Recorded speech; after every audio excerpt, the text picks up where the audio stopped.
السلام علیکم ورحمۃ اللہ وبرکاتہ۔ دو باتیں سب مانتے ہیں مگر تیسری بات کوئی نہیں مانتا۔ بہت زبردست بیان مولانا عباد اللہ صاحب کا، رلا دینے والا بیان۔ تمام دوست اس بیان کو دیکھیں۔ دو باتیں سب مانتے ہیں، دو باتیں سب مانتے ہیں، تیسری نہیں مان رہے۔ تیسری بھی مان جاؤ بھائی۔ پہلی بات سب مانتے ہیں، ہم دنیا میں اپنی مرضی سے نہیں آئے۔ کوئی مرد کوئی عورت اپنا کوئی دخل ہے؟ کوئی گورا کوئی کالا اپنا کوئی دخل ہے؟ کوئی شہر میں کوئی دیہات میں پیدا ہوا اپنا کوئی دخل ہے؟ کوئی آج اور کوئی 100 سال پہلے کوئی 100 سال بعد اپنا کوئی دخل ہے؟ تو ہر آدمی مانتا ہے کہ دنیا میں آنے میں اپنی کوئی مرضی۔ دوسری بات سب مانتے ہیں دنیا سے جانے میں کوئی اپنی مرضی۔ 20 سال میں مر گیا، کوئی 40 سال، کوئی 50 سال، کوئی 60 سال۔ اپنی شادی ہے خود مر جاتا ہے، بیٹے کی شادی ہے باپ مر جاتا ہے، بیٹی کی شادی ہے ماں مر جاتی ہے۔ آدمی تو نہیں چاہتا میری بیٹی کی شادی ہے میں مر جاؤں۔ تو دو باتیں سب مانتے ہیں، دنیا میں اپنی مرضی سے نہیں آئے، دنیا سے اپنی مرضی سے نہیں جانا۔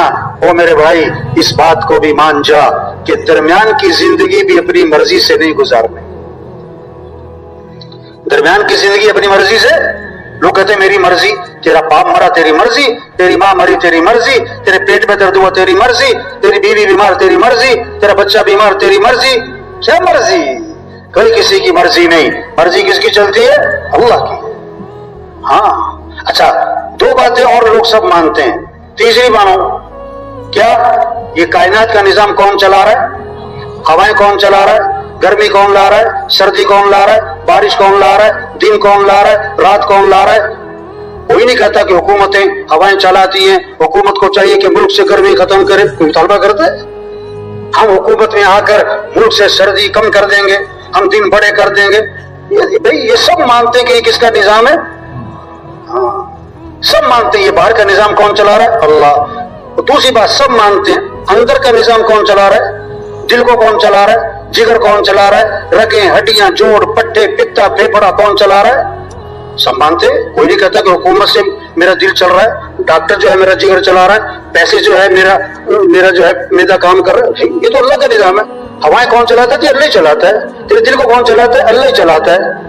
یہ دو باتیں سب مانتے ہیں۔ کائنات کے نظام کو کون چلا رہا ہے؟ اللہ۔ اندر کے نظام کو کون چلا رہا ہے؟ اللہ۔ تیسری بات نہیں مانتے، کہتے گھر کو میں چلا رہا ہوں، کاروبار کو میں چلا رہا ہوں، دفتر کو میں چلا رہا ہوں، محکمے کو میں چلا رہا ہوں، اور تجھے کون چلا رہا ہے؟ تجھے کون چلا رہا ہے؟ ہم سب کس کے محتاج ہیں؟ بولنے میں کس کے محتاج؟ دیکھنے میں کس کے محتاج؟ سننے میں کس کے محتاج؟ سوچنے میں کس کے محتاج؟ ہاتھ پاؤں کی حرکت میں کس کے محتاج؟ دل دماغ میں کس کے محتاج؟ کھانے پینے زبانی نگلنے میں کس کے محتاج؟ ہر آن ہر گھڑی ہر حال ہر وقت کس کے محتاج؟ تو کس کو راضی کرو؟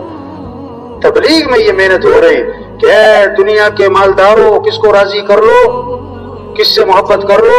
وَرِضْوَانٌ مِّنَ اللَّهِ أَكْبَرُ ذَلِكَ هُوَ الْفَوْزُ الْعَظِيمُ۔ اللہ کو راضی کرنا یہ بہت بڑی بات ہے، اور یہی تو سب سے بڑی کامیابی ہے۔